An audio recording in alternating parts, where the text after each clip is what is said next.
साथियों नमस्कार भाई। कई पशुपालक भाई इस बात से परेशान हैं कि उनकी गाय भैंस के जो थनों में जो सूजन आ रही है वो बार बार आ रही है।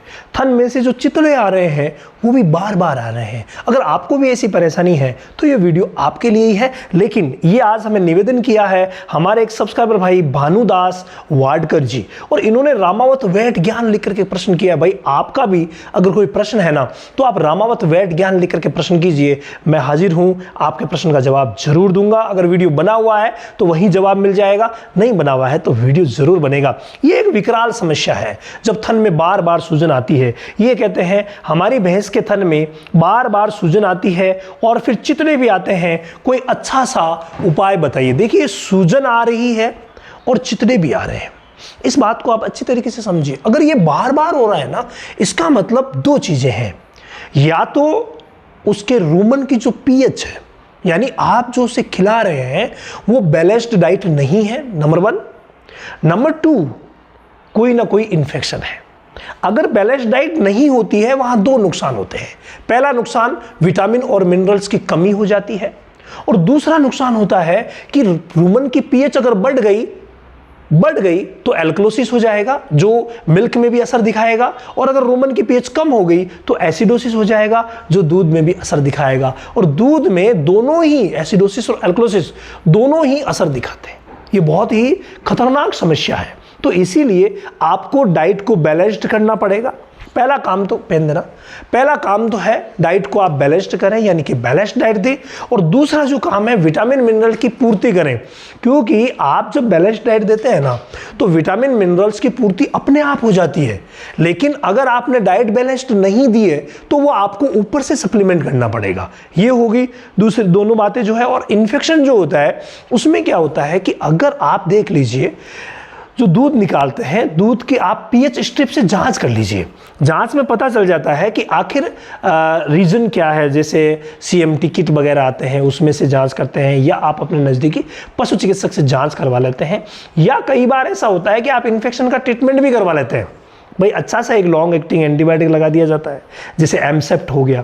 वो जब पशु चिकित्सक लगाते हैं ना तो उससे फिर लंबे समय तक वो इन्फेक्शन को दूर करता रहता है और कंप्लीट इन्फेक्शन समाप्त हो जाता है। लेकिन कई बार आप देखते हैं कि बिना एंटीबायोटिक के ही ठीक हो जाता है, लेकिन फिर वापस हो जाता है। ऐसी कंडीशन में क्या करना चाहिए? ऐसी स्थिति में आप एक विशेष मैं आपको बताऊं इलाज आप कीजिए। उसमें क्या क्या करेंगे देखिए।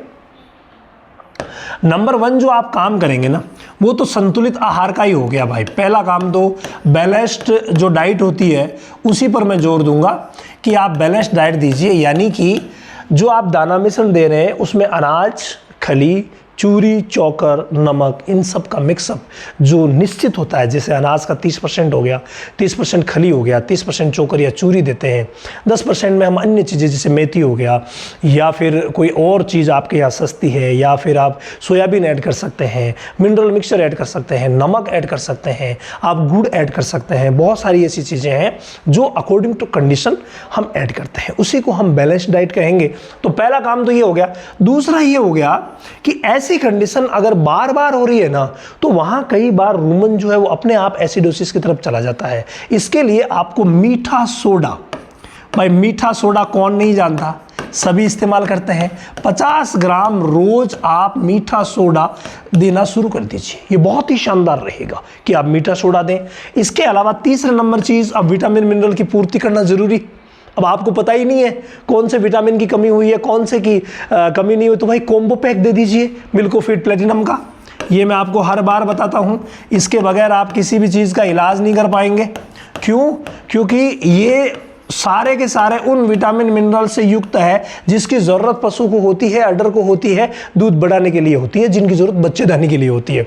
50 ग्राम आपको मात्र रोज़ देना है, बस इतने से ही काम हो जाएगा। तो ये 3 काम अगर आप करेंगे ना तो बार बार जो शिकायत हो रही है थन में सूजन आने की वो नहीं होगी। इसके अलावा जब भी सूजन आ जाए उस समय आप 2 काम करेंगे। पहला काम है, एक पाउडर आता है जो मेस्टाइटिस के लिए आता है, जैसे मस्टी किट हो गया, M&M हो गया, या फिर कोई सा भी एक पैकेट ला करके उसमें कईयों में 3 पाउच होते हैं, कईयों में 4 होते हैं, एक पाउच रोज दे दीजिए 4 दिन तक।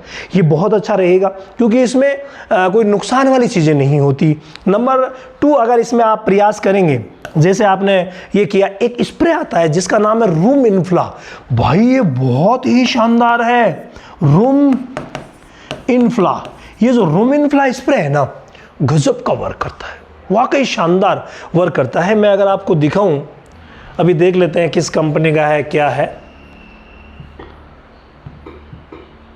Room इन्फ्ला spray,